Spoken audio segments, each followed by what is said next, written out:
Nearly 40 years ago, a young man passionate about raising reptiles disappeared from his own snake farm in Calvert County, Maryland, leaving behind his wife, his young child, and countless unanswered questions. Police only found faint bloodstains on the floor, an unfinished notebook, and inconsistent statements, causing the investigation to quickly stall. Over the decades, the case was forgotten in the cold files, until a group of workers broke down the wall of an old warehouse and discovered a rusted metal box hidden deep within the concrete. Inside were strange pieces of evidence, a cassette tape, an old Polaroid photo, and a small detail that everyone had overlooked. A detail that would illuminate the mystery that had haunted Maryland for nearly half a century. Before diving deep into this shocking story, let us know where you're watching from. And if you like true crime cases like this, don't forget to subscribe to the channel so you don't miss the next part. Late afternoon in June 1974, Calvert County, Maryland, was bathed in dappled sunlight filtering through the branches of ancient pines. The air was muggy, carrying the scent of damp earth and the distinctive musk of snakes from the Rowland Reptiles farm, where Ethan Rowland, 29 years old, had devoted nearly his entire life. He was last seen around 4:15, heading into the back storage area, familiar notebook in hand. His mud-stained shirt, sleeves rolled up high, his figure gradually disappearing behind the heavy metal door. To those in the area, that was the everyday image of Ethan, meticulous, quiet, always busy with the creatures he called his cold-blooded children. As the sun sank completely below the horizon and darkness enveloped the farm, the lights in the barn stayed blazing, but no one saw Ethan return. Lillian Rowland, his wife, prepared dinner and waited an hour, 2 hours. By nearly 8 o'clock, she stepped out onto the porch, gazing toward the workshop where the golden light still spilled through the door cracks. The wind carried the sound of metal clanging, then it fell silent. A sense of unease crept into every breath. Around 9 that evening, Lillian drove to Samuel Rowland's house, Ethan's brother. The two grabbed flashlights and returned to the farm. The storage door was ajar, its hinges creaking as Sam pushed it open. Inside, the fan was still whirring, the floor slick with streaks of dried mud, stretching to the workbench and stopping abruptly. On the bench, Ethan's notebook lay open and unfinished, beside a cold, congealed cup of coffee and a rag stained with dark brown spots. No Ethan, no sound of snakes, no signs of a struggle, just a thick silence that made the whole room feel frozen solid. Sam walked down the aisle between the rows of snake cages, shining the light through each glass enclosure. Everything was intact, locks secured, heat lamps glowing red, no signs of escaped snakes. At the end of the row, he stood still, hearing his own heartbeat mingle with the dry whir of the fan. Back in the office, Lillian stood frozen in the doorway, her face ashen. "He never leaves without telling me," she whispered, her voice choking. The wall clock pointed to 9:45. Lillian reached for the desk phone, her fingers trembling so much she dropped the receiver. She took a deep breath, dialed the Calvert County Sheriff's number. When the dispatcher answered, her voice nearly broke. "Sheriff McKee, I think my husband is missing." At the other end of the line, Henry McKee asked a few questions to fill out the report form and said, "Preserve the scene, I'll be right there." 15 minutes later, the patrol car's headlights lit up the dirt road leading to the Rowland Reptiles farm. The Maryland night was thick with humidity, wind from the Patuxent swamp blowing in with a brackish tang. The iron gate hung half open, the barn lights still glowing pale white. McKee stepped out of the car, his dark jacket damp with dew, followed by 2 deputies. Lillian waited in the yard, her face ghostly white, hands clenched together rigidly. "He never leaves without telling me," she said, nearly in tears. McKee nodded slightly, signaling his assistant to stay with her, then advanced into the workshop with Sam. The metal door swung open, its hinges groaning hoarsely. The neon lights illuminated row after row of snake cages, reflecting the glossy eyes hidden in the glass shadows. The whole space hung heavy with the smell of disinfectant and damp metal. "Ethan," McKee called softly, his voice echoing out then vanishing into the long, hollow void. No answer. Just the creak of the ceiling fan and the faint rustle of snakes like wind. He swept the flashlight over the workspace. The notebook open and unfinished, the coffee cup stone cold, and a cloth rag draped over the edge of the bench. A dark brown smear speckled on the wooden surface made him freeze. McKee leaned down, touching a fingertip nearby, then shone the light closer. That color was unmistakable. "Sam, don't come closer," he said quietly. But Sam had already seen it. His face darkened, his eyes wavering between fear and disbelief. "Is that blood?" "Not sure yet," McKee replied, but he himself knew the icy chill creeping down his spine. He stood up straight, sweeping the light across the floor. No signs of a struggle, no overturned items, just a few faint mud streaks from the door inward, vanishing right in the middle of the floor. Windows sealed shut, locks intact, glass unbroken. Everything was unnaturally tidy. They walked down the narrow hallway leading to the breeding area. Iron cages lined both sides tightly, each compartment a quiet patch of darkness. McKee shone the light through one, seeing the coiled body of a large python, milky eyes, breathing shallow. None had escaped. He continued, hand still on the flashlight grip, a feeling that something was off.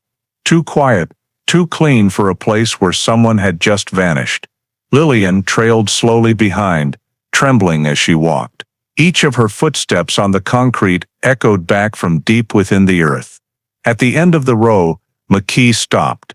The flashlight beam hit the back wall, where something like an old mud streak bloomed into a handprint shape. He said nothing, just shone the light once more, then exhaled, low and steady. "We'll have to call in the forensics team." As they stepped into the yard, the clock had ticked past 11 at night. The wind shifted, blowing hard from the river up, making the trees around the farm sway. McKee turned back, looking through the still ajar workshop door, the white light spilling out dimly. For a moment, he had the sense that Ethan was still somewhere inside, lurking among the cages and the characteristic damp musk, just unable to step out anymore. He closed the notebook in his hand, said quietly to Sam, "I'll seal this place tonight. We'll be back in the morning. Ooh, might have to take blood samples, shoe prints." Sam nodded silently, his eyes still fixed on the dimly lit doorframe. That night, yellow crime scene tape was strung around the snake barn, blocking the entrances. Police lights flashed, reflecting off the silver siding, creating streaks of red and blue dancing in the darkness. Lillian stood on the porch steps, arms wrapped tightly around herself, watching those lights flicker on the wall, where just hours before her husband had still been working. And as the metal door closed, leaving inside the smell of dried blood mingled with thick snake musk, McKee knew that tonight, in Calvert County, something terrible had just begun. The next morning, as thin fog still blanketed the grassy fields around the Roland Reptiles farm, a search and rescue team was mobilized to the scene. The rumble of ATVs echoed on the muddy dirt road, tires churning the soft mud into long streaks. Sheriff Henry McKee stood on the workshop porch, his face shadowed after a sleepless night. He signaled the group to fan out, dividing the search area into grids around the farm, extending toward the forest edge and the small river behind the snake pens. No one spoke much, just the bark of the canine dog and the crunch of dry leaves underfoot. Near noon, a shout rang out from the riverbank. "Sir, found this." A young officer, face mud-streaked, held up something in his hand, a round piece of metal caked in black mud. McKee took it, rinsed it roughly with water from a bottle, sunlight glinting off the shiny surface. He recognized it immediately as a .22 caliber bullet, the type commonly used in small handguns. A small detail, but one that made him pause. He turned to his deputy, voice low and measured. "If this is a bullet, then the story's completely different." Not far from there, the canine dog barked loudly, sniffing around a thick strip of grass by the water's edge. As the technicians approached, they spotted a series of footprints imprinted in the soft mud, small-sized, with pointed heels, clearly not a man's. McKee knelt to examine them. Water seeped from the ground, glistening around the prints, but the edges were still clear. He placed a ruler, snapped Polaroid photos, then used a small knife to cut out the mud section with the prints into a plastic box. Behind him, Sam stood still, face tense. "She has high-heeled shoes. Wears them out to the farm sometimes," he said quietly. McKee didn't respond, just lit a cigarette, his gaze hardening. By early afternoon, the forensics team conducted a full sweep of the snake breeding area. Sunlight filtered through the dusty wire mesh windows, casting over the endless rows of glass cages. The air inside was thick, reeking of disinfectant and dead mice. When a technician reached the third row, he stopped. "Sheriff McKee, over here." The lock on one of the large snake cages was pried and bent, the keyhole scratched and torn. But inside, the large python lay motionless. McKee examined it closely, fingertip lightly touching the broken metal edge. Fresh, shiny, not yet rusted. "Someone tried to open it, but not to let the snake out," he muttered. "Maybe to hide something, or look for something." He ordered photos taken and the location marked. By evening, they began canvassing the neighborhood house by house. At a wooden cabin half a mile from the farm, old Miss Dorothy Reeves, a solitary neighbor, recounted that the night before she'd heard a short pop, like a gunshot, echoing from the direction of the farm. "I thought he was shooting snakes," she said, hands trembling on her teacup. After that, silence, nothing else. McKee noted it, thanked her, then stood quietly on her porch for a moment, eyes fixed on the misty forest expanse. When they returned to the farm, dusk was falling. The search team collected a few scraps of paper, the edge of an unsigned contract printed with the name Michael Harper. McKee had it all sealed. He stood in the dirt yard, wind whipping his coattails, gazing at the faint yellow lights still glowing in the barn. A young deputy asked, "Sir, you think this was an accident?" McKee replied slowly, "No, accidents don't leave bullets, and they don't leave women's shoe prints." The whole property sank into stillness. Far off, the river glinted in the crimson sunset like blood. McKee strode toward the patrol car, head down jotting a few short lines in his notebook, then looked back at the workshop one last time. The light from the barn cast a thin beam where the door still hung ajar, wind whistling through with a spine-chilling hiss. For the first time since the case began, Henry McKee had the distinct feeling that he was no longer dealing with a simple missing person. Something lurked beneath the farm's false calm, something that had happened last night, amid the white lights and metal smells, and it had erased every trace of the man named Ethan Rowland. The next morning, faint sunlight filtered through the blinds of the Calvert County Sheriff's Office, illuminating the wooden desk where Samuel Rowland sat across from Sheriff Henry McKee. He looked gaunt after 2 sleepless nights,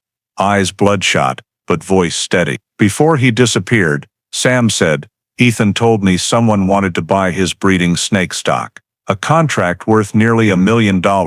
He said he'd use the money to expand the farm and take a break for a while." McKee looked up, eyes sharpening. "Do you know who the buyer was?" Sam nodded. "A guy named Michael Harper, lives in Baltimore. Ethan said he'd worked in the reptile trade, had import experience. I'd never met him, just heard about him on the phone." The name made McKee pause. He flipped quickly through the file folder in front of him, stopping at the crumpled paper, recovered from the workshop yesterday. Sales contract. M. Harper Imports. "You sure it was Harper?" McKee asked. "Positive," Sam replied. "Ethan said he'd wire the first payment that week." At noon, McKee and his deputy drove to Calvert Savings Bank. At the teller window, he presented the warrant to check Ethan's account. The bank employee pulled up the records and widened her eyes. "No large deposits received, but there's a pending transaction for $200,000 from an M. Harper Imports account, canceled right before Mr. Rowland disappeared." McKee took the statement, reading the fine print carefully. "Transaction canceled by sender, June 6, 1974. His fingers tapped lightly on the desk, eyes darkening. If Harper was really the buyer, why cancel the wire just before Ethan vanished When they requested the company address, the system showed an office in Baltimore, but it had closed a week prior. That afternoon, McKee returned to the Rowland home. Lillian greeted him on the porch, face pale, eyes ringed with dark circles. He cut straight to it. "Do you know a man named Michael Harper?" Lillian started slightly, then shook her head. "No, I've never heard that name." McKee watched her, voice calm, but laced with suspicion. "He's the buyer for your husband's snakes." "You're sure Ethan never mentioned him?" She answered quickly. "Ethan never talked business with me. I don't know anything about it." The response sounded reasonable, but McKee noticed her eyes darting away. Lillian's hand, clutching the dish towel, trembled slightly, knuckles white. He paused for a moment, then just said, "If you remember anything, call me right away." As he stepped into the yard, Sam was waiting by the fence. "Do you believe her?" McKee lit a cigarette, watching the flame reflect in his eyes. "I don't believe anyone yet," he said, voice low and gravelly. That evening, as McKee was still reviewing the files, the phone rang. A cautious female voice came on the line. "This is Asha Shaw. I used to work for Mrs. Lillian at her spa in Annapolis. I heard about Mr. Ethan's disappearance. I think the police need to know this." McKee sat up straight.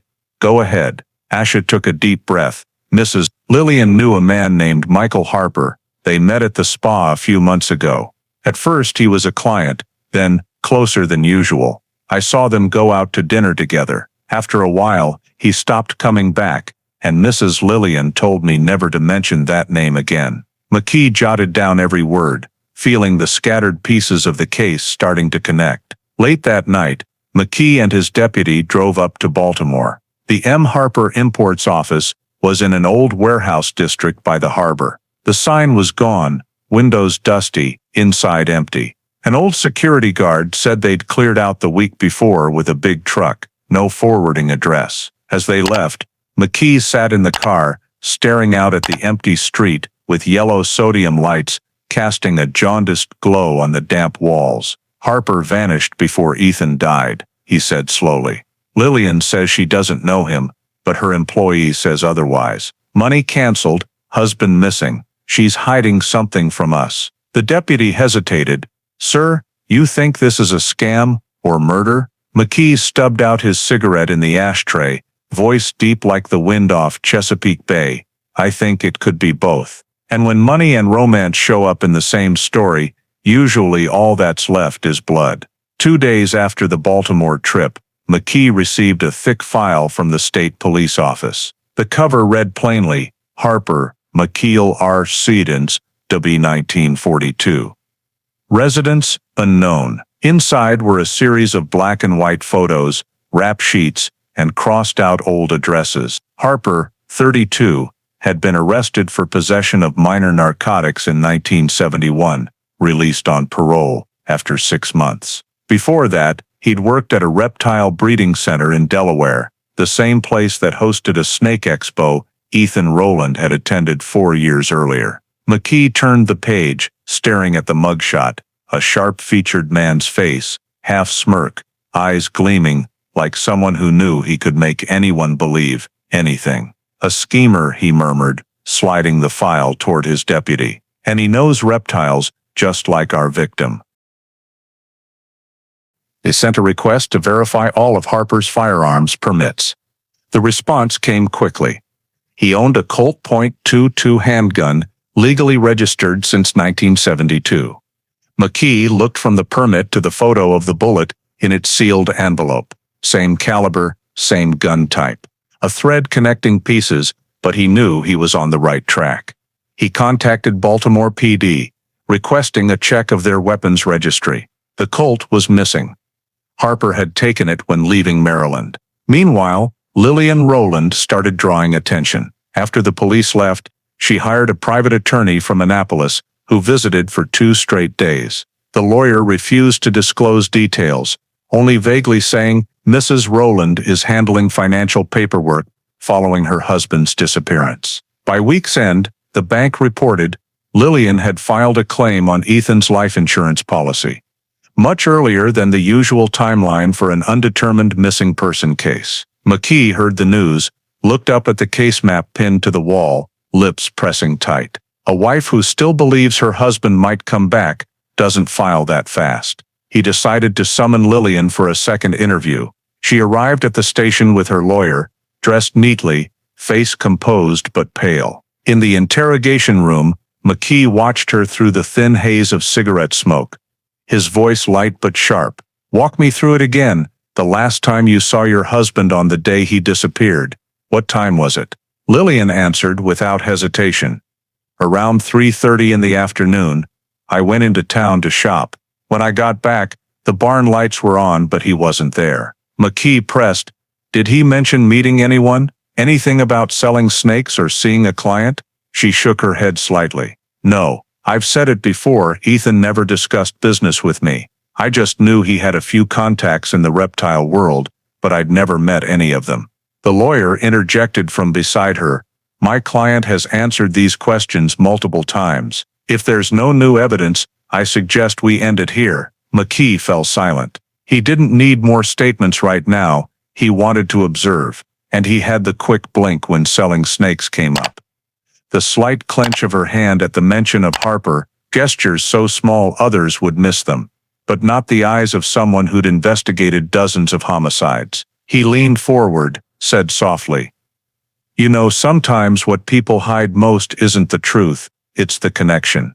Lillian didn't respond, just lowered her head to the table, where cigarette ash was falling in gray flecks. After the interview, McKee stepped into the hallway, where Sam waited. He asked, "What'd she say?" He just shook his head. "She said exactly what we've heard. But sometimes, silence is its own kind of answer." In the days that followed, the investigative team focused on tracking Harper. All leads dead-ended in Baltimore, where he'd rented a small apartment on Pratt Street, paid 6 months in advance, then vanished. Neighbors vaguely recalled seeing him pack up early in June, with a blonde woman, driving south. No one saw them return. The case slowed like a clock running out of battery. All they had: a bullet, a missing man, a lying wife, and a name slipping into the shadows. McKee sat in his office, desk lamp casting weak light on the stacked files. He took a drag from the last cigarette of the day, gazing at Ethan's photo on the desk, the young man smiling beside a massive coiled python.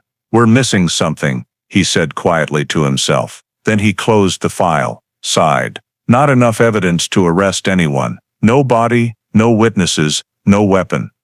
The case went cold, but McKee knew it had never truly ended. Somewhere in this quiet swamp, the truth still lay dormant, waiting to surface with the light. The forensics lab sent the report in early July, nearly 3 weeks after Ethan Rowland's disappearance. The results were under 10 pages thick, but every line weighed heavily on Sheriff Henry McKee. The blood found near the workbench in the snake-breeding barn matched Ethan's type. O positive. Not much, just a few small splatters on the concrete floor, but enough to confirm an injury had occurred right there. Right in the afternoon, he vanished. McKee flipped the report pages back and forth, neon light, reflecting in his tense eyes. If it was Ethan's blood, what had prevented him from calling for help? As McKee pondered, another update came from the search team. They discovered a series of deep footprints in the mud along the riverbank behind the farm. The mud there was fresh, as if someone had passed through right on the night Ethan disappeared. When the prints were compared, the size and shape matched perfectly with size 7 women's shoes, the same type Lillian Rowland often wore. McKee stood staring at the photos, his mind gripped by unanswered questions. He knew jumping to conclusions was a mistake, but everything was starting to paint an uncomfortable picture. Ethan's blood, Lillian's shoe prints, and the silent gap between the two that had unsettled him since the first interview. McKee called the forensics lab, asking if they could run a comparative DNA test to confirm for sure. At the other end of the line, the chief pathologist's voice replied sadly, "We don't have that technology yet, Henry. DNA is still a luxury in 1974. The answer felt like a dull knife slicing into his gut. He knew this case would get stuck between eras, evidence present, but not enough tools to fully understand it. That evening, McKee returned to the scene with his deputy. The farm was still sealed off. left only with the sound of insects and the damp smell of wet concrete. In the small room where Ethan worked, he stood silently for a long while. On the desk, the notebook still lay open to the unfinished page, the handwriting firm as if the writer had been noting something important when interrupted. The flashlight beam swept over the shelves, pausing in the corner of the room where a small object, dust-covered and faint, glinted with metal. McKee bent down, an old mini tape recorder, the kind with reel-to-reel tape, its plastic lid cloudy. The cord was still plugged in, but the record button was switched to off-F. "Is this Ethan's?" the deputy asked. McKee stayed silent, leaning in to examine it closely. On the back, faintly carved with a knife, "E.R. Ethan Rowland's initials." He carefully lifted it, placing it into an evidence bag. Back at the station, McKee asked the tech staff to check it. But the device was old, the tape tangled and damp, unplayable. To listen to it again, you'd have to send it to the state analysis lab, the technician said. But they're overloaded. Could take a few months. McKee stared thoughtfully at the worn dark tape reel, a small piece of evidence that might hold the victim's last words, now lying inert, like everything else in this case. The next morning, while reviewing the statements from Ethan's employees, McKee paused at a handwritten note from the assistant named Raymond. Mr. Rowland had a habit of recording every snake pen check to note later, a meticulous habit, fitting Ethan's careful nature. If the recorder had still been running, it might have captured his voice or someone else's in that room, but no one touched it again. The tape was sealed with the files, stored in the evidence vault under the Calvert Town Hall basement. The small machine lay mixed among hundreds of other evidence items, things people believed would one day be heard, understood, then buried by time in dust and forgetfulness. As for McKee, that night he returned home late. Standing for a long time by the window, watching the thin rain fall on his car's roof. He knew that sometimes in cases like this, the truth wasn't in what people found, but in what they missed. And somewhere amid the rain sounds, he thought he heard the faint static hum of the old recording tape. Something no one had ever listened to, and perhaps should have been heard long ago. Winter 1975 arrived earlier than usual. Winds from Chesapeake Bay swept in bitterly cold, carrying salt air and fog so thick it coated a thin layer on the Calvert County Sheriff's Office windows. In the musty storage room on the third floor, Sheriff Henry McKee signed the final page of the file, Rowland Ethan, missing, presumed dead. His signature slanted unevenly, the ink bleeding as if he himself didn't want to write this ending. A year and a half after Ethan's disappearance, no new evidence added, no body found, no suspects arrested.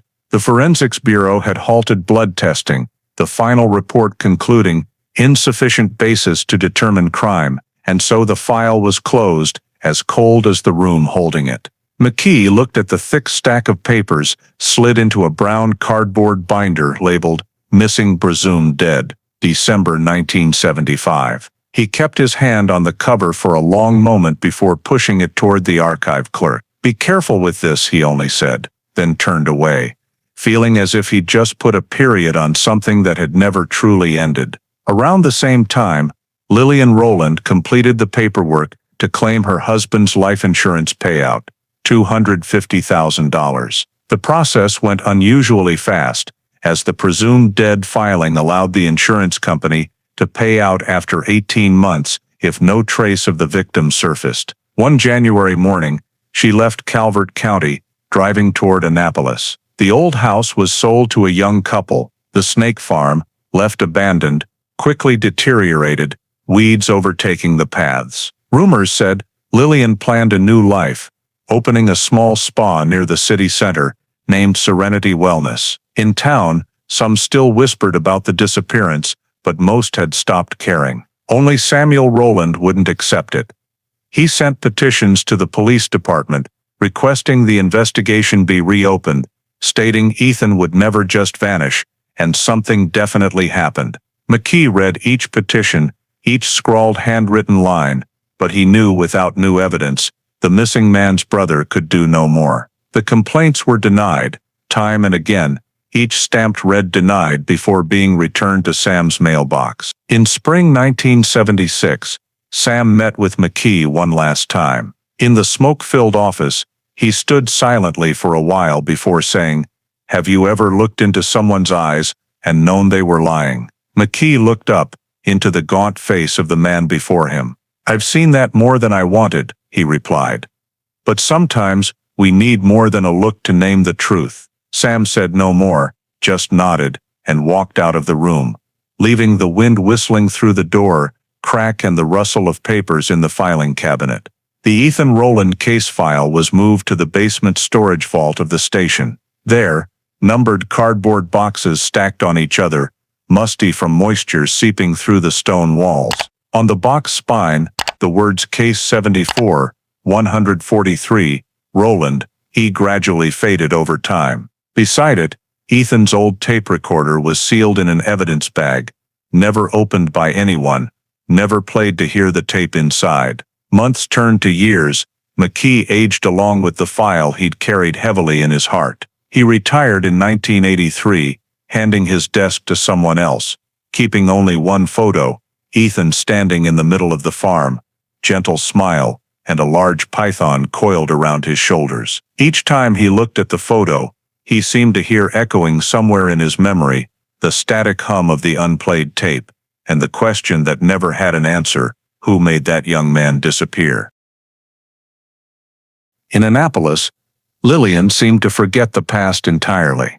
Her small spa shop opened regularly, the white sign with pale green lettering, Serenity Wellness, lighting up every evening. She was known by many in the neighborhood. A polite woman, soft-spoken, no one thinking that 10 years earlier she was at the center of the disappearance that shook all of Calvert County. As for Sam, still living in the Calvert suburbs, each time he passed the abandoned snake farmland, he paused for a moment. Wind from the swamp blew through the rusted doorframe, making a sound like a sigh. He occasionally sent letters to the new police department, each just a few lines. "I don't need proof, I just need them to look again." No one replied. Time dusted everything, the roads, the people, and the case. No one wanted to mention anymore. In the station basement, the file box named for Ethan lay still among hundreds of others. The faded characters on the label blended into the yellowed paper color. Rowland, Ethan, missing presumed dead. That case, along with the man in the photo, became part of the past, buried under the cold dust of questions never answered. Time passed quietly, like the thick dust settling over everything. After the Rowland, Ethan, missing presumed dead, file was closed. Life in Calvert County gradually returned to its old rhythm. Those who once gossiped about the disappearance fell silent too, and Ethan Rowland's name became just a faint shadow in the memory of a few. Yet time doesn't just bury, it quietly gathers the remnants, preparing for the day they would be unearthed once more. In the early 1980s, the Maryland state government began converting and digitizing old files to prevent rot in storage. Young officers sat for hours by scanners, feeding yellowed file stacks into the new system. In one corner of the Calvert Station basement, the box coded Case 74,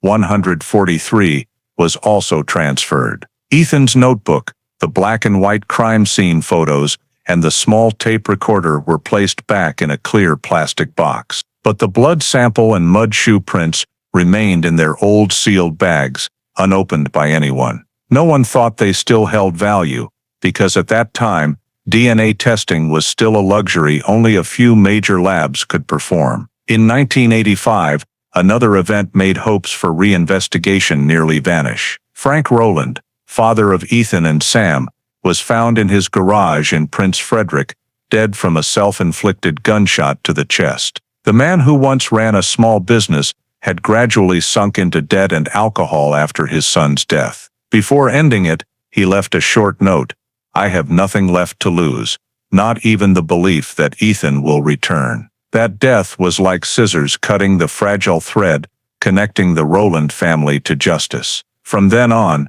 Sam no longer contacted the police. He lived alone in a small wooden house near the swamp, sometimes still passing by his brother's old land, where weeds had swallowed the path leading to the snake workshop. The 1990s passed.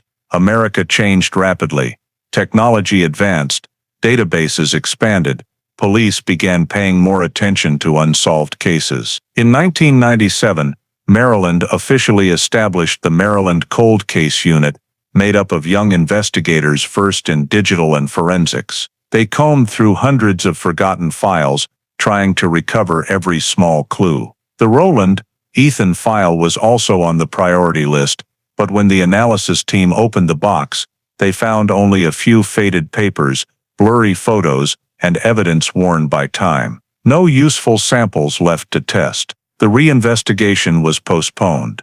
"We need more data," a young investigator noted in the minutes, "but this case is like chasing a shadow." In the early 2000s, the old Roland Reptiles land was put up for sale by the county. The place that once echoed with fan whirs and snake slithers was now just cracked concrete amid weeds. In summer 2010, an Annapolis construction firm proposed a redevelopment plan, intending to turn it into a warehouse and shipping yard. That news made a few older locals mention the Roland name again, a memory thought long gone. Sam heard about it from the local news. He drove there, standing in the empty yard of the old farm, left only with the smell of damp earth and rust, his eyes fixed on where his brother's office once was. No one knew what he whispered, just saw the silver-haired old man bend down to the ground for a long time, then leave in silence.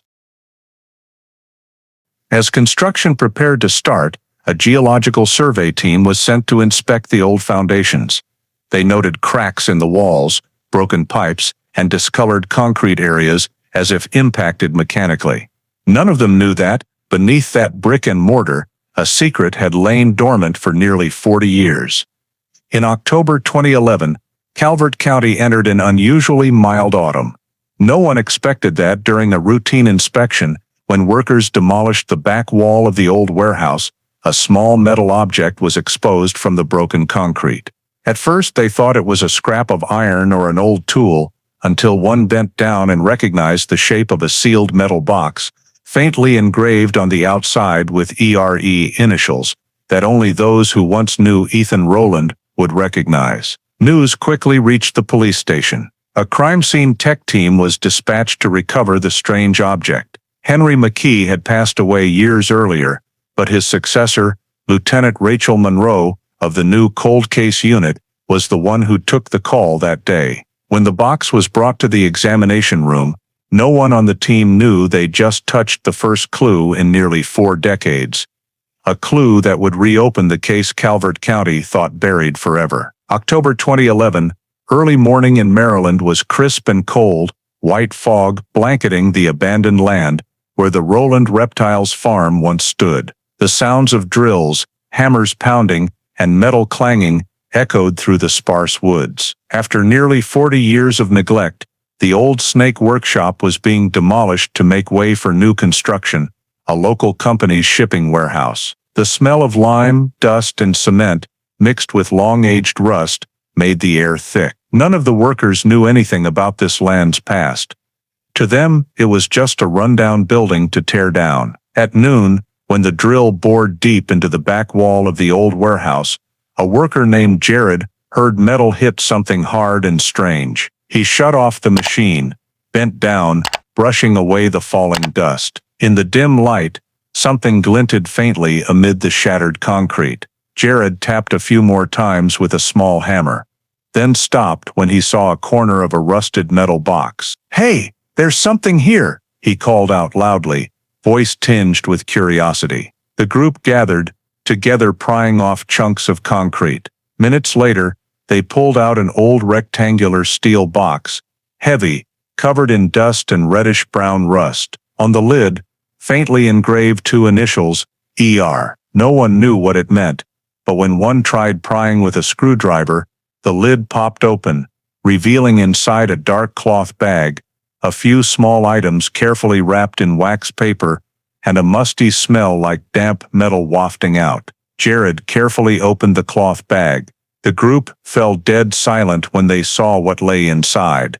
A small cassette tape, the magnetic tape discolored, plastic case roughened by time, a faded Polaroid photo, showing two men standing side by side, one clearly Ethan Rowland, the other Michael Harper, and an old brass keychain engraved with MH 1972.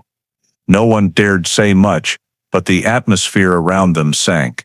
An older worker whispered, "This must be something important." Jared nodded, carefully placing the box back, wiping it roughly with a cloth before calling the local police. An hour later, 2 patrol cars arrived, yellow tape strung around the area. The matter quickly escalated to the state level, as this site was once the scene of a nearly 4-decade-old unsolved disappearance. That afternoon, the metal box was brought to the examination room of the Maryland State Police Cold Case Unit, under Lieutenant Rachel Monroe's command. When Monroe heard the report, she stopped all her current work. Born in the neighboring county, she'd heard her father tell stories about the 1974 snake breeder disappearance. So the name Rowland immediately caught her attention. She ordered the evidence sealed and dug out the old files. That night, in the lab, Monroe and the audio technician carefully opened the box. The cassette tape was decayed, stuck with white salt-like dust. They decided to dry it lightly with compressed air, then transferred it to a specialized player capable of reading old tapes. The machine hummed and whirred, the reel turning slowly. At first, just heavy noise, crackles, and thick silence. Then a male voice emerged, muffled but clear. "If I disappear, look into Michael." The sound cut off abruptly, leaving only the steady tape whir. The room went dead silent. Monroe and the technician looked at each other, speechless. It was a man's voice, hoarse, slow, heavy, and in that moment, Monroe felt a chill run down her spine. She signaled to rewind, listening to that segment multiple times. Each time, the words grew clearer, halting, as if the speaker knew he had little time left. After minutes of silence, Monroe whispered, "Ethan Rowland. It has to be him." She looked down at the Polaroid photo on the table. 2 young men, shaking hands, rows of snake cages behind them. A fake smile frozen in the frame. Under the lab lights, the yellowed photo showed Ethan's face, still recognizable. Straight gaze. Eyebrows slightly furrowed as if wary. The man beside him, Michael Harper, had a half smirk, eyes glancing slightly off the lens. Monroe stood still, fingertip lightly touching the photo's corner. Nearly 40 years ago, police had stopped right at this threshold. Blood, shoe prints, suspect, but no technology, no concrete proof. And now, the past was walking back through the door. She knew everything was starting over. The next day, Monroe held an emergency meeting with the investigative team. They decided to reopen the Rowland-Ethan case as a potential homicide. All old evidence was requested from storage: blood sample, bullet, shoe prints, 1974 interview files. When the tape was copied and preserved, Monroe personally wrote the first line in the new report: "New evidence discovered October 14, 2011.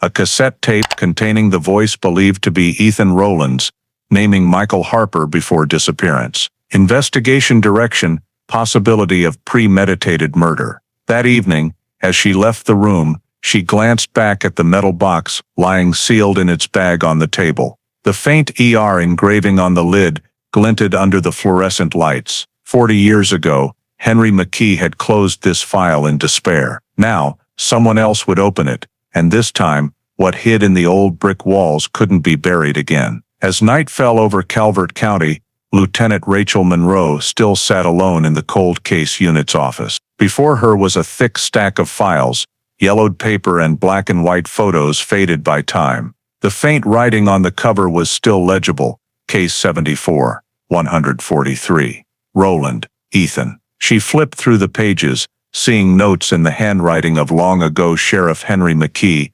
slanted script, firm, still carrying the faint smell of cigarette smoke in the paper. In each crime scene photo, neon lights reflected on the blood-speckled concrete floor, where those small stains had puzzled McKee for months. Now Monroe knew those weren't meaningless bloodstains. She immediately contacted the Maryland State Forensics Lab, where the old samples were stored. Thanks to the file digitization program, the evidence bag containing the 1974 scene blood sample was still intact in cold storage, labeled Roland E. Unknown Blood. When the forensics team received the sample, they performed DNA extraction, a process McKee's generation could never have done.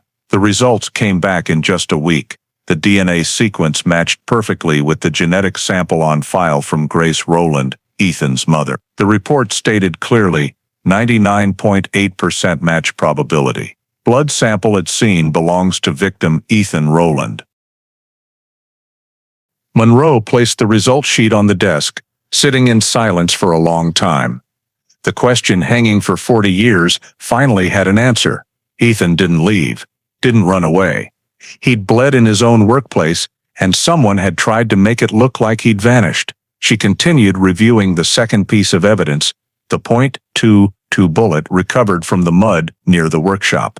McKee's old report only identified small caliber bullet, insufficient data for tracing. But with modern microscopic examination, the tech team could now compare the barrel rifling marks to the National Firearms Database, NIBIN. The results made everyone hold their breath. The rifling twist and engraving angle matched exactly with the Colt .22 registered to Michael Harper in 1972. That gun had vanished with its owner when he left Maryland, but the registration record remained. The report concluded succinctly, bullet from same gun owned by suspect Harper. Monroe closed her eyes, feeling a chain of pieces starting to close around the name Harper. He'd worked in the reptile trade, canceled the deal with Ethan, vanished before the victim was declared missing, and now his gun turned up in the farm's walls. She noted in her log, direct involvement likelihood high. But there was still a more important piece, the cassette tape. That night, Monroe returned to the audio forensics room. Outside, rain pattered lightly on the windows. She asked the technician to analyze the voice frequency in the recovered tape segment. On the screen, the sound waveform oscillated, faint but steady. When compared to a family recording provided by Sam Rowland, an old tape of Ethan's 1972 birthday wishes, the analyzer output a 97% match. The printed report's final line, voice match confirmed, speaker identified as Ethan Rowland. Monroe leaned back in her chair. The words from the tape echoed in her mind. If I disappear, look into Michael. She knew it was no longer random or vague suspicion. It was a warning, almost the last will of a man who knew what was coming. The next morning, the cold case unit's meeting room lit up earlier than usual. Monroe presented the results to the investigative team, DNA matching the victim, bullet matching Harper's gun, voice identified as Ethan Rowland. The whole room fell dead silent as she concluded. This case is no longer a disappearance. It's a premeditated murder, cleverly covered up and successful for 37 years. A young officer asked, "What about the wife, Lieutenant Lillian Rowland?" Monroe replied, her voice slow but firm. She was the last to see the victim, the one who lied about Michael Harper, and the one who collected the full insurance payout. Now we have reason to believe she knows more than she said. She stood up, looking out the window. Dawn was just breaking, the first sunlight of the day filtering through the thin fog, shining on the stacks of old files piled on the table. Every sheet of paper, every piece of evidence, every line of McKee's handwriting now held new meaning. Monroe said softly, as if speaking to her late predecessor, "You were right, Henry. This wasn't a disappearance. This was a murder, and now we're going to find out who did it." She closed the file, ordering the team to recompile the list of living witnesses. A new title was typed on the file cover, Case Rowland, Ethan, Homicide, reopened 2011. For the first time in nearly 40 years, Ethan Rowland's name returned to the Maryland State Investigative System, no longer as missing, but as the victim of a premeditated murder. Late October 2011, after the Rowland case was officially reclassified as homicide, Lieutenant Rachel Monroe immediately requested a trace on Michael Harper, the name the tape left as Ethan's final accusation. The old file noted Harper had left Maryland in 1974, leaving no address, and had been off the grid since. But now, With modern federal databases, tracking a man with a prior record was no longer impossible. 3 days later, the search results came in. Harper, now 68 years old, lived in the suburbs of Jacksonville, Florida, under the full name Michael Robert Harper, once arrested in 1995 for disorderly conduct. No wife, no children, working odd jobs at the docks. In the latest file photo, he was bald, with speckled gray stubble, cold, and evasive eyes. Monroe sent a request to the FBI for coordination on arrest and interrogation. On the morning of November 3rd, as Harper sat in a small coffee shop near his mobile home, 2 federal agents approached. They called his name. He looked up, surprised, but not showing fear. As the cuffs locked on his wrists, he only said quietly, almost mockingly, "So they finally found me." Harper was escorted to the FBI field office in Jacksonville. The interrogation took place in a stark white room, with just an iron table and a recorder. When Monroe entered, he looked her up and down, smirking faintly. "You're the one who reopened that case. The one about that crazy snake guy?" "Ethan Rowland," Monroe replied, her face unchanging. "You know that name well." Harper leaned back in his chair, hands clasped across his chest. "I was there the night he disappeared," he said, after minutes of silence. "But I didn't shoot anyone. If you want the truth, let me tell it my way." Monroe nodded, turning on the recorder. Harper's voice was gravelly, sometimes halting, but the story gradually came clear. He said Lillian Rowland had contacted him 2 days before Ethan's disappearance. She said she was in trouble, that Ethan was about to find out about the money. "I thought it was just a marital spat, but she insisted I come help." "What trouble?" Monroe asked. Harper shrugged. She'd taken money from the business account to open that spa in Annapolis. Her husband didn't know. When he found out, everything blew up. She was afraid of losing it all, afraid he'd call the cops. Monroe leaned back, jotting notes quickly. "You came on the night of June 6th? "Yeah. Around 8 p.m. I came in through the back door. She was waiting in the workshop. Ethan wasn't there. She said he was checking the back storage. We talked for a few minutes, then heard footsteps. She panicked. I went outside. She went back in. About 5 minutes later, I heard a pop. Then silence." Monroe stared at him. "You didn't go back?" Harper took a deep breath, his voice lowering. "I saw blood. I saw her shaking, holding something behind her back. I didn't ask, didn't touch anything. She told me to help clean up, said if anyone found out, she'd pin it all on me. I stupidly believed her." Monroe was silent for seconds, letting the heavy space envelop them. "What did you do after?" "I helped her carry a few things out back, then she stuffed something into the wall, near the snake pens. I didn't know what it was, just saw metal. After that, I left. The next day, I got in my truck and drove straight to Florida." Monroe noted every detail. "She told you to stuff what into the wall?" Harper shook his head. "She just said, this will keep us safe. Now I guess that's the box you found." Throughout the interrogation, Harper didn't take his eyes off Monroe. When she asked why he was only talking now, he let out a hoarse laugh. "You think I didn't want to talk? I tried, but no one believed me. No body, no evidence. She had money, lawyers. I was just a guy with a record. Who'd listen to me?" When the interrogation ended, Monroe had Harper's DNA sampled for comparison with traces in the old file. The results were negative, no DNA from him at the scene. That made his statement somewhat more credible, though still full of contradictions. Harper didn't request a lawyer. Instead, he looked at Monroe and said, "If I cooperate, can you keep me out of prison for the rest of my life?" Monroe replied directly, "If you help us prove who killed Ethan Rowland, we'll recommend a reduced sentence." Harper nodded slightly, his aged eyes glinting with resignation. "I'll tell everything I know. That Lillian, she's not who she seems, and she doesn't mind blood." Monroe left the interrogation room, carrying the new recording and a jumbled feeling in her chest. She knew Harper might be lying to save himself, but he could also be telling half-truths, the kind of confession sinners dole out in small pieces, hoping for leniency. Either way, the case had turned a new chapter. The game was no longer between police and a dead man, but between a woman who seemed innocent and a man returned from the past, carrying secrets that could upend everything. That evening, as Monroe wrote the end-of-day report, she paused before the final line.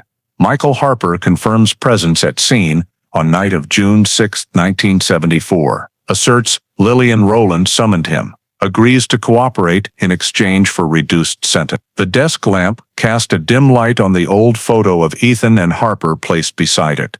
The two men who once stood shoulder to shoulder, now one alive, one dead, and the truth gradually surfacing from the dust of nearly 4 decades of silence. The Maryland State Forensics Lab was immersed in the white-blue light of dozens of fluorescent bulbs. In the quiet room, only the hum of the DNA analyzer and the rapid clacking of keyboards remained. Lieutenant Rachel Monroe stood behind the glass, arms crossed, eyes following as the tape reel was carefully placed into the denoising device. It had been nearly 40 years since Ethan Rowland disappeared, and now only a few final steps remained to answer the question. An entire generation of police had been powerless against who killed him. The first forensics results arrived in the late afternoon of February 10, 2012. The 3-page report, stamped red by the Central Pathology Office. DNA extracted from the dried blood sample collected at the scene, from the hair fiber in the evidence bag, and the faint fingerprints on the cassette tape, all matched Ethan Rowland's genetic profile. The match sequence reached 99.9% accuracy, leaving no room for doubt. Ethan had been there, in that room, and he had bled, had held the very tape he recorded.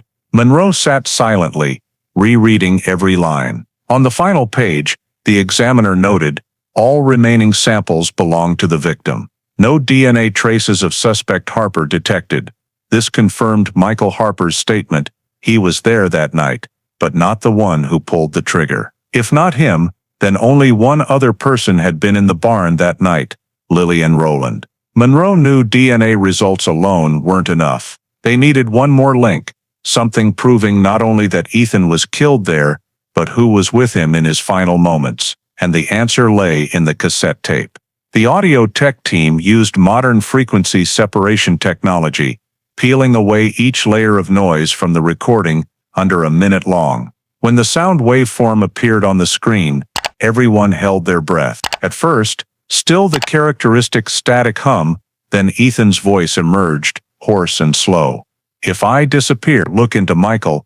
Right after, beneath a thin layer of noise, another voice appeared, faint but clearly a woman's. The technician rewound, boosting the frequency. This time, the female voice was clearer, trembling. Ethan, don't say any more. The following silence was cut short by a sharp sound. The click of a gun being cocked, then the tape stopped abruptly. The lab fell into silence. Monroe closed her eyes, feeling every heavy second. That female voice, even just 2 words, still sent a chill down her spine. The audio analysis report, sent back a week later, confirmed her intuition. The female voice on the tape matched 94% with a sample of Lillian Rowland's voice, recorded from a 1980 TV interview, when she promoted her spa in Annapolis. The conclusion line in bold, speaker identification probable female, Lillian Rowland. That was the final piece Monroe needed. She compiled a summary table of all evidence, titled Final Forensics Match Sequence. The table had 4 rows, each a piece of truth connected. Blood sample. Ethan Rowland DNA, proving he suffered a fatal injury at the scene.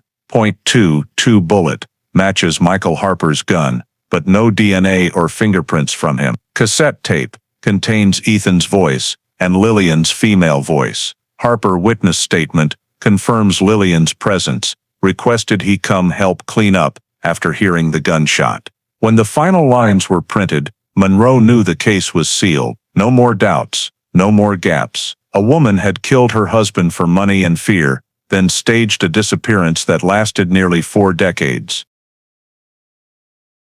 On March 2nd, 2012, Monroe brought the entire file, over 400 pages thick, to the Maryland State Prosecutor's office. She presented each piece of evidence, each forensic sample, and ended with the denoise tape segment, recording Ethan Rowland's final moments. When the female voice echoed in the meeting room, the veteran prosecutor looked up from his stack of papers, eyes full of gravity.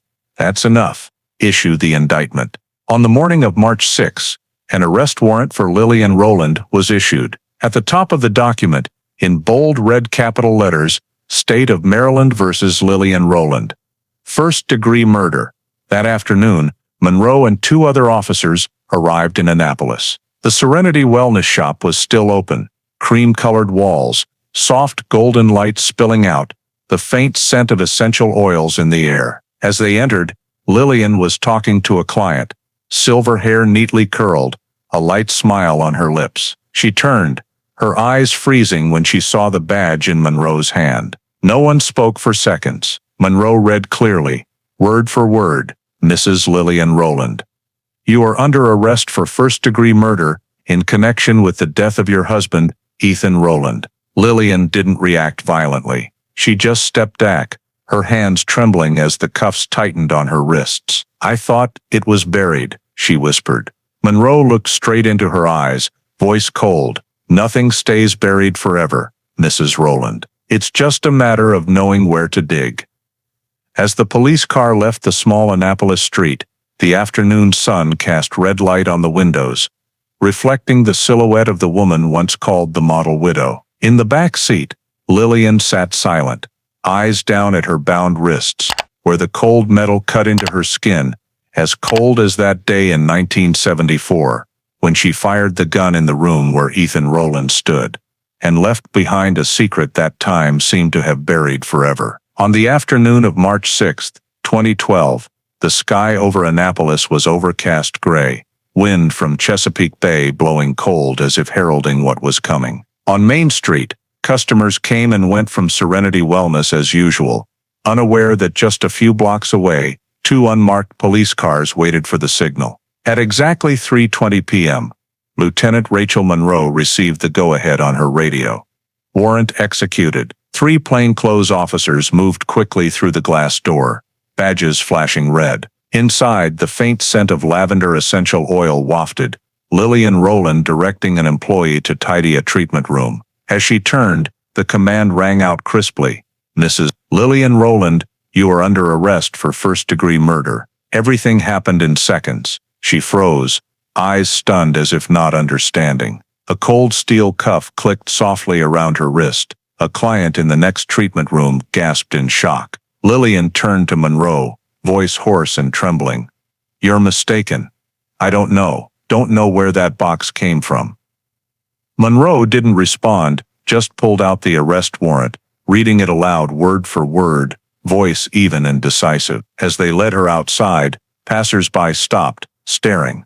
The face of the woman once a symbol of gentle neighborhood grace was now ghostly pale, hands clenched tightly together. The flashing red lights reflected off the spa's glass door, illuminating her own image in the light business suit, a quiet shadow, collapsing. At the Maryland State Police headquarters, Lillian was taken to the interrogation room. She maintained an eerie calm, only occasionally clenching her hands on the metal table. Monroe sat across from her, placing the cassette tape and Polaroid photo between them. "Do you recognize this?" Lillian glanced briefly, lips pressing thin. "I've said it already," she whispered. "I don't know where that box came from. Someone framed me. That Harper, he stalked me for years." Monroe leaned forward. "Mr. Harper was arrested in Florida. He says you called him to come on the night of June 6, 1974. Lillian smirked faintly. "He's crazy. I was home all that night." "No," Monroe replied, voice sharp and cold. "You weren't home. You were in the workshop with your husband." Just then, the door opened. 2 officers escorted Michael Harper in. He looked older than in his photo, silver hair, wrinkled skin, but eyes still sly, eerily calm. When he saw Lillian, he paused slightly, then said softly, "Hey, Lil." She recoiled, face draining of color. "I don't want to see you." Too late, Harper replied, voice gravelly. Monroe sat between them, turning on the recorder. I want you to repeat exactly what you told us. Harper glanced at Lillian, then straight into the camera lens. She called me there, said Ethan was raging, that she was afraid he'd attack her. Lies, Lillian shouted, her hand slamming the table. Harper didn't turn, continuing evenly. I went to the workshop. Ethan wasn't there, just her. She was shaking, said they'd argued. I was about to leave, then heard footsteps. Then, he paused, taking a long breath. Gunshot. One shot. Then silence. The interrogation room went dead silent. Only the steady whir of the recorder. Lillian stared at Harper, eyes wide. Monroe nodded, gently prompting. What happened after, Mr. Harper? Harper leaned his elbows on the table, voice lowering. I ran in. Ethan was face down, not moving. She stood there, still holding the gun, crying. Then she told me to help clean up. I stupidly did. I thought, if I helped her, it'd all be over. What did she tell you to do? Monroe pressed. Hide everything, wipe the blood, take the ammo box. Then, she pointed to the wall behind the main pens, said, we won't let anyone find him. Lillian jumped up, chair toppling backward. No, he's lying. I didn't touch Ethan. I was just scared. Her voice broke, trembling. But Harper didn't look at her anymore, just bowed his head, eyes cloudy with fatigue. Monroe looked at both, eyes cold, then asked the final question. Where is Ethan Rowland's body? No one answered. Harper was silent for a long time, lips pressed tight. The room grew heavy, as if it could swallow everyone's breath. Then he looked up at Monroe, voice thick and hoarse. In the wall, he said, behind the main pens. The air froze solid. Lillian staggered, collapsing back into her chair, hands covering her face. Monroe noted every word, eyes never leaving the woman before her. She knew, with this statement, every door of excuse had slammed shut. As Harper was led out, he paused at the threshold, turning to say quietly, I've been silent too long. But now, maybe it's time everything gets dug up. Lillian didn't respond. The overhead light cast down on her face, revealing deep wrinkles around her mouth. She murmured softly, as if to herself, I just wanted everything peaceful. I didn't want to kill anyone. Monroe turned off the recorder, voice low and decisive. But you did. And now, that very wall will speak for Ethan Rowland. That night, as the police car carried Lillian away from the station, the sky over Annapolis opened up with rain. Heavy droplets pounded the roof, mingling with the flashing red lights, like the heartbeat of a case that had just resurfaced from the darkness after nearly 40 years of burial. 2 days after the interrogation, Calvert County was shrouded in fog, winds from the bay, blowing sharp and cold. The Maryland State Forensics team gathered before the abandoned land that was once the Rowland Reptiles farm, silent for nearly 4 decades. Under Lieutenant Rachel Monroe's direct orders, the main warehouse was cordoned off, yellow tape encircling the area behind the snake pens, the exact spot Michael Harper had indicated in his statement.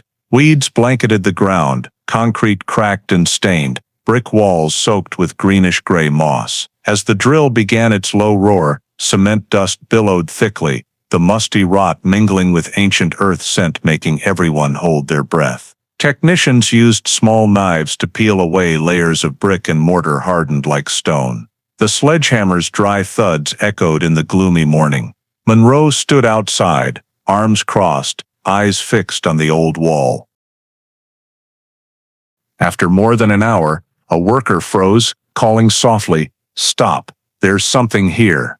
He bent down, shining his flashlight into the newly drilled gap. The beam reflected off something pale white, slightly curved. As more bricks were removed, a segment of human bone emerged, pressed against the concrete base. Beside it, an old torn cloth fragment and a silver ring engraved, ER, still clinging to the decayed finger joint. No one spoke a word. No confirmation was needed. Everyone knew they'd just touched what Calvert County had sought for nearly 40 years. The area was expanded. A nearly intact skeleton gradually appeared, curled in dry mud and shattered cement chunks. On the right rib cage, there was a neat round hole, the .22 bullet's entry wound, matching the 1974 forensics report. A technician leaned down, voice hoarse. Found a metal fragment. Could be the bullet. The team immediately marked it, took close-up photos, then collected the sample per strict protocol. Monroe stepped forward, peering through the widened wall gap. The ring caught the yellow light, glinting faintly amid the mud. She nodded slightly, voice low but firm. Get it all to the lab. Extract DNA from the bone marrow. Make sure there's no contamination. 3 days later, the forensics results returned. DNA extracted from the bone marrow matched perfectly with Grace Rowland's biological sample, Ethan's mother, on file from before. The report concluded succinctly, remains identified as Ethan Rowland, deceased. Below it, italicized note, cause of death, gunshot wound, caliber .22. As Monroe read the final line, she fell silent. Henry McKee's old report was still in storage, ending with victim missing, presumed dead. Now a new line was added below, confirmed deceased, homicide. On March 14, 2012, the Maryland State Police held a press conference at the Calvert County station.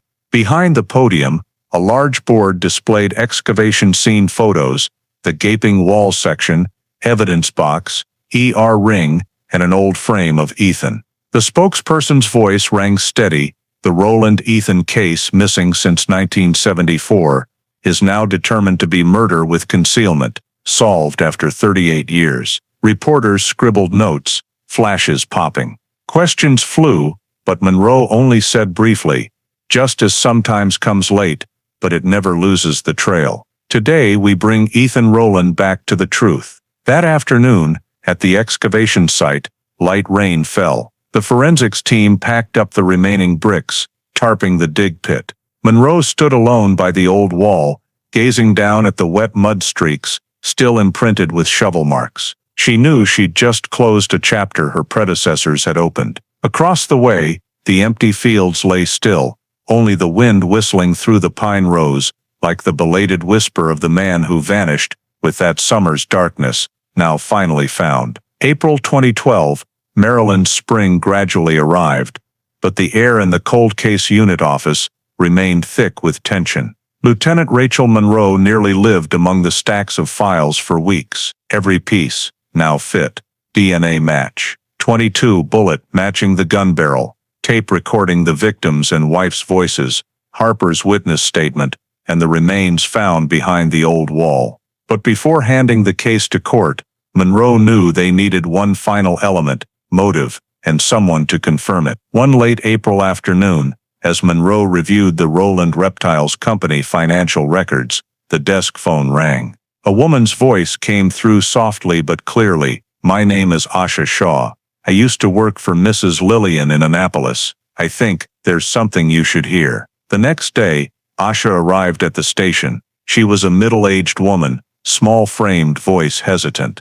Monroe greeted her with a reassuring nod and turned on the recorder. "You can tell me everything you remember about Mrs. Rowland," Monroe said. Asha clenched her hands on her knees, sighing. Mrs. Lillian was always clever, but there was something secretive about her. "I worked for her at the spa for about 3 years. One day, she talked about her husband, said he wanted to shut down the snake farm, and she was worried."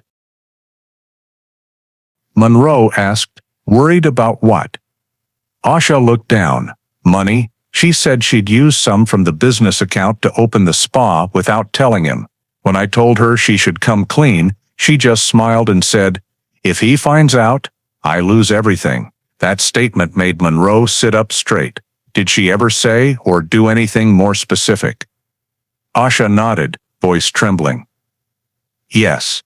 A few weeks before her husband disappeared, Mrs. Lillian asked me to mix painkillers into his coffee. She said it was just to help him relax, sleep better. I did it once, and regretted it after. But when Ethan vanished, I realized it might not have been just sleeping pills." The interrogation room fell silent. Monroe felt a chill down her spine. She jotted down every word, then looked at Asha. "Are you willing to testify in court?" Asha was quiet for a long time, then nodded. I can't carry that with me forever. Asha's evidence became the final piece completing the prosecution file against Lillian Rowland for premeditated murder. In the report sent to the Maryland State Prosecutor's Office, Monroe detailed, victim DNA matches scene blood sample. 22 bullet matches barrel of gun, registered to Michael Harper, but no DNA from him. Cassette tape contains voices of Ethan and Lillian in the moments before the gunshot. Witness Harper confirms she summoned him, heard the shot, and helped conceal the body. Witness Asha Shah testifies to defendant's poisoning and financial fraud prior to the crime. The report concluded, murder motive stemmed from fear of discovery, of company fund embezzlement, and greed for husband's life insurance payout. Chief Prosecutor Daniel Kravitz, who directly received the file, reviewed each piece of evidence. He looked up at Monroe. Lieutenant, you know we have a rare case here, solved after nearly 40 years. But the jury will demand absolute coherence. Everything must align in every detail. Monroe replied succinctly, we have it all, sir. She's lied for nearly half her life. Now the evidence will speak for Ethan. The prosecutor signed the final document, State of Maryland versus Lillian Rowland. First-degree murder. On May 11, 2012, the case was officially indicted. News spread quickly, local papers calling it the 38-year snake case. A cold case cracked after nearly 4 decades, where a woman seen as a victim turned out to be the perpetrator. In the following months, Monroe's team coordinated with state prosecutors to prepare for trial. They reconstructed the scene with 3D photos, simulating bullet paths and body position. They replayed the tape dozens of times to pinpoint the gun cocking sound, matching the woman's trembling voice. Every detail was arranged like a complete chain of links. Early July, the state court set the preliminary trial for September 9, 2012. The news ignited public frenzy. Major papers republished photos of Lillian's arrest. Calm face, dark circled eyes. Calvert County residents called it the ghost returning from the wall. That evening, Monroe stood on the station roof, watching the small town's lights reflect down to the bay. She thought of Henry McKee, her predecessor who carried this case until retirement, and of Sam Rowland, the brother who'd waited 38 years. She whispered into the wind, "We did it, Ethan." As she descended the stairs, she paused by the bulletin board, State of Maryland v. Lillian Rowland, court date set September 9, 2012. Below that line, Monroe added a small note to herself, "Justice doesn't vanish, it just sleeps under the dust of time." September 2012, the Maryland State Courthouse was packed. More than 38 years after Ethan Rowland vanished, the case State of Maryland v. Lillian Rowland officially went to trial. Outside the court, reporters jostled, cameras flashing, while inside the courtroom, the air was thick with tension, every small sound echoing like a pin drop. In the front row, Lieutenant Rachel Monroe sat quietly, a thick stack of documents before her. The evidence gathered over nearly half a century, now the final voice of the man once buried behind concrete walls. As Judge Edgar Harlan entered, the entire room rose. The gavel cracked. Court is now in session. Chief Prosecutor Daniel Kravitz opened. He stood in the center of the courtroom, voice firm and decisive. "Ladies and gentlemen of the jury, today you will hear the voice of a man dead for nearly 40 years. You will hear him say who to look into if he disappears. And you will see that every piece of evidence, every drop of blood, every word leads to one name: Lillian Rowland." He signaled the technician. The room fell silent as the modern tape player activated. From the speakers, static hummed. Then Ethan Rowland's hoarse voice emerged. "If I disappear, look into Michael." A short pause, then a woman's voice interjected, small and trembling. "Ethan, don't say any more." Immediately after, a heavy metallic sound rang out, the cocking of a gun. Then abrupt silence. For seconds, no one in the courtroom breathed. When the tape stopped, Kravitz looked straight at the defendant, Lillian Rowland, now 67, silver-haired, face flat to the point of chilling. He said, voice low but resonant, "That's the victim's voice and hers. The final moments of a man murdered in his own workspace by the one person with reason to silence him forever. From the defense side, attorney Grant Weller rose in objection.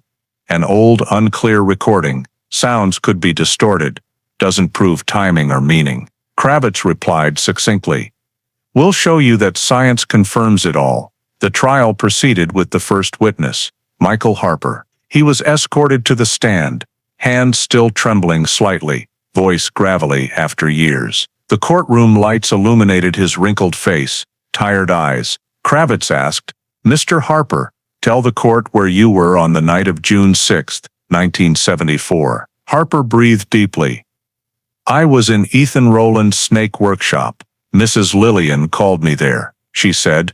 Her husband was raging, afraid he'd attack her. "I went, thinking just to intervene, but as I stepped out the back door, I heard a gunshot. One shot. When I turned back, Ethan was face down.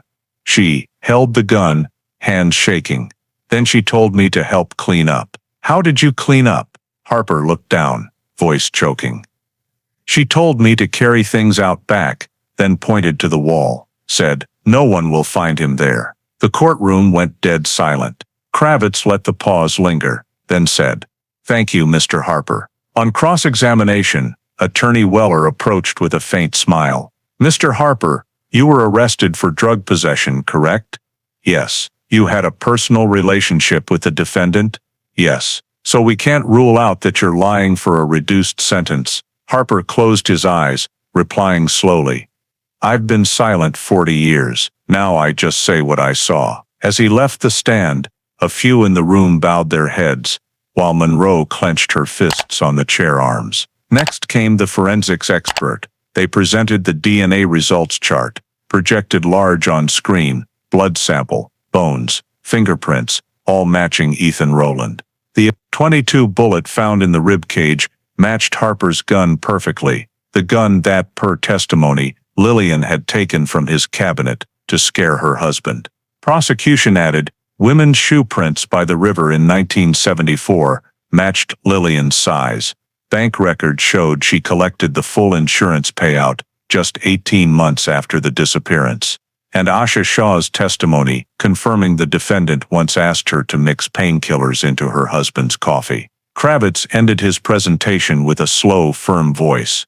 "The blood speaks. The bullet speaks. The tape speaks.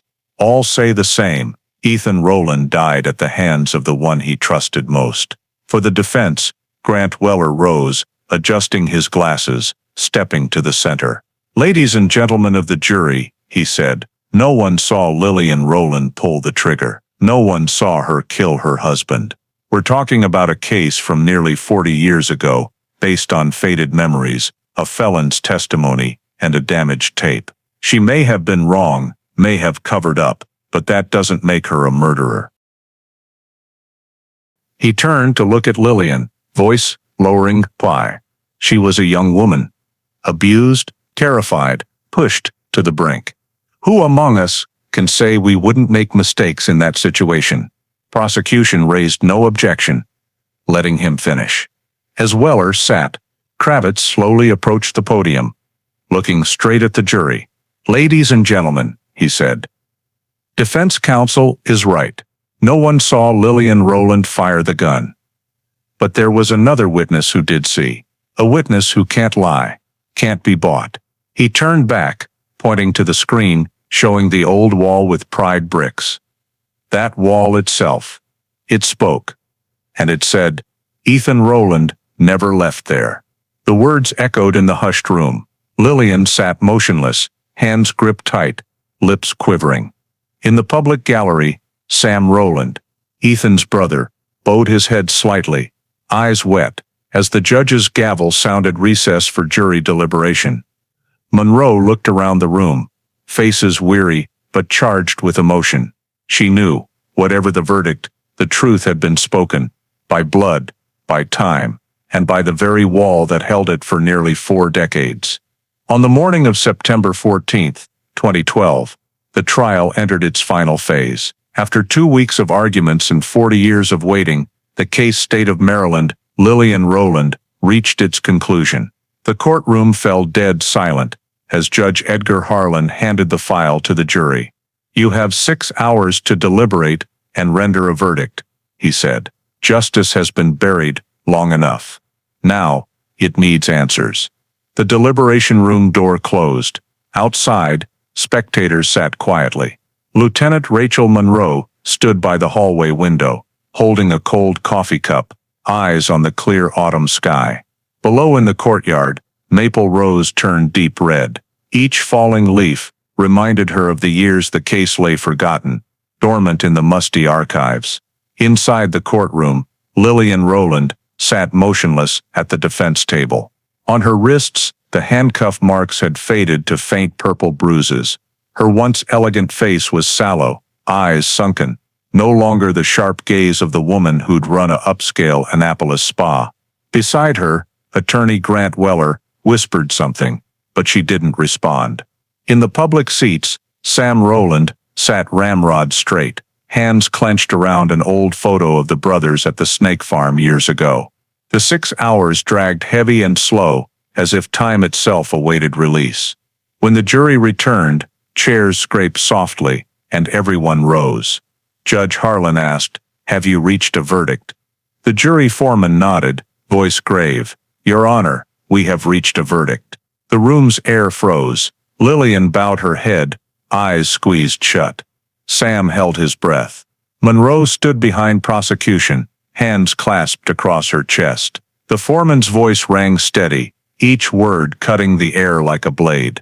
On the charge of first-degree murder, the jury finds the defendant Lillian Rowland not guilty. On the charge of second-degree murder, the jury finds the defendant guilty. The room erupted in muffled gasps and whispers. Lillian showed no reaction, just slowly opening her eyes, then bowing her head. Judge Harlan continued. The court sentences the defendant Lillian Rowland to 25 years in prison on the charges of second-degree murder and concealment of the victim's body. An officer approached, touching her shoulder lightly, preparing to escort her. As she passed Sam, she paused for a moment, but he just shook his head, voice hoarse. "You did something no one can forgive." She lowered her eyes, whispering almost inaudibly, "He didn't deserve to die. I just wanted him to stop."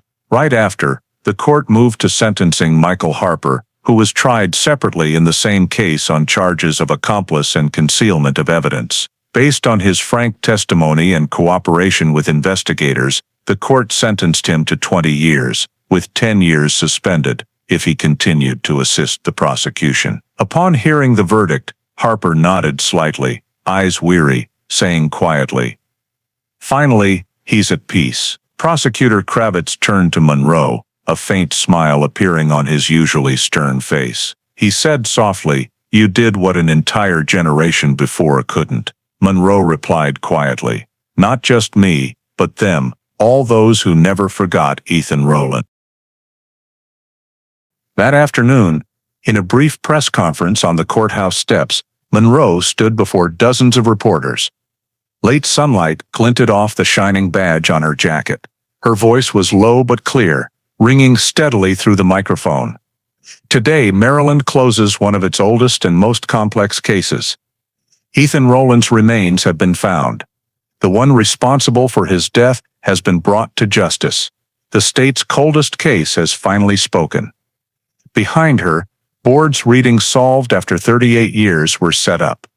The crowd fell silent for a moment, then applauded. Amid the camera clicks and flashes, Monroe quietly gazed at the black and white photo of Ethan. The young man with a gentle smile standing beside the large python. She said softly, just loud enough for herself, "We heard you, Ethan." Even if it took nearly half a lifetime. As the sun set behind the old courthouse roof, golden light streamed through the windows, casting over the wooden bench where Lillian had once sat. The room now stood empty, left only with a distant echo of justice, something that sometimes arrives late. But once it speaks, never falls silent. News of the verdict spread through Calvert County like an early autumn chill. The next morning, local papers ran the headline in bold across the front page. "Respected Annapolis woman convicted of killing husband, Rowland case closed, after 38 years." On television, the anchor said in a tone both solemn and incredulous, "The community that once pitied widow Lillian Rowland is stunned to learn she was the perpetrator in the shocking 1974 disappearance." Older residents of Calvert, those who once knew Ethan, stood silently watching the news. An old neighbor of the Rowland family said in a short interview, "I still remember her coming to church services after Ethan vanished. Always with that sad, reserved face. No one imagined that after all these years, she was the one who pulled the trigger." In Annapolis, Lillian's Serenity Wellness Spa closed permanently, the sign taken down, leaving only the glass door reflecting curious passers-by. And in Calvert County, where it all began, a small memorial ceremony was held on the old Rowland reptiles land. Winds from Chesapeake Bay blew gently, carrying the scent of salt mingled with damp grass. More than 30 people from the statewide reptile breeding community attended. Those who'd known Ethan through expos, through small workshops in makeshift halls. In the cleared field, they erected a small stone plaque engraved with Ethan Rowland, 1945-1974, pioneering snake breeder, whose passion lives on with us. An old friend of Ethan's, now owner of a snake farm in Pennsylvania, stepped to the podium, voice deep. "He wasn't just an animal lover, he was the one who paved the way for our generation. In his memory, we're naming this year's new bred snake strain the Rowland Ghost, because even in absence, he lingers in every breath of this work." As he finished, those present bowed their heads. The wind whistling through the trees sounded like an answer from the past. The state government decided to restore the old land, turning the former tragic scene into the Calvert Reptile Conservation and Education Center, funded by the State Environmental Foundation. The new building rose on the old workshop foundation, but a section of the remaining wall, where Ethan's remains were discovered, was preserved in the exhibit area, with a small plaque noting, "Testimony to Justice Restored After Nearly 40 Years." Across Maryland, the press called it the case that made the state believe in scientific justice again. Editorials praised the cold case team's efforts, those who wouldn't let the past be forgotten. One major paper wrote, "No witness lasts forever, but evidence does. Science is the tireless voice of justice." Rachel Monroe's name became a symbol for the new generation of investigators, those who believe in data, in the smallest traces over intuition or luck. In a TV interview, when asked what drove her to pursue this case to the end, Monroe just smiled. "Because somewhere in those dusty files, there's always someone still waiting to be heard." At the state cold case office, the cassette tape was placed in a humidity-proof glass case, sealed with a red stamp, evidence code ERG 74B1. Beside it, a short caption, "Discovered 2011, voice of victim Ethan Rowland. Evidence speaks for the dead." Each year, new police cadets are brought here, listening again to that recording under a minute long. Ethan's hoarse voice emerges, still faint, but clear, as if from the other side of time. "If I disappear, look into Michael." That statement wasn't just a warning, it was the heartbeat of the case, the sound that awakened a system once dormant, and when the tape's final static ended, the room always fell silent. Monroe still often stands in the far corner, quietly watching the young group bow their heads before that small piece of evidence, the thing that reminded Maryland that truth can be buried, but never truly dies. In American life today, where technology, finance, and personal relationships intertwine, the Ethan Rowland story reminds us of three very specific things. First, the truth often lies in the walls. A forgotten cassette tape, and the wall behind the snake pens, spoke for the dead after 38 years. The lesson is to store and respect small evidence.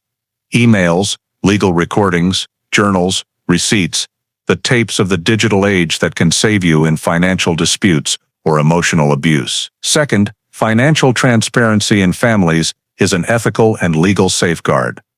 Lillian embezzled money to open the spa, filed insurance early, then escalated to crime. In America, where credit, insurance, and contracts entwine, unify principles, joint accounts with cross-checks, periodic spending reports, data access for both parties, any secret investment is a red flag. Third, the power of science and collaboration. DNA, 22 barrel matching, voice analysis, and Michael Harper's cooperation deal show justice needs technology, plus people willing to tell the truth. So if you suspect criminal behavior or abuse, report early to authorities, seek lawyers, counselors, and don't take matters into your own hands. Finally, as Lieutenant Rachel Monroe did, persevere. Truth can be delayed, but not erased, and communities can turn crime scenes into education centers. Roland Ghost, to transform a tragedy into a resource for building a culture of transparency and evidence-based awareness. Thank you for joining us to the very end of this cold case, spanning nearly 4 decades, where the truth finally emerged from the old walls of Calvert County. Subscribe to the channel so you don't miss other true stories where justice and time continue their dialogue in the next video.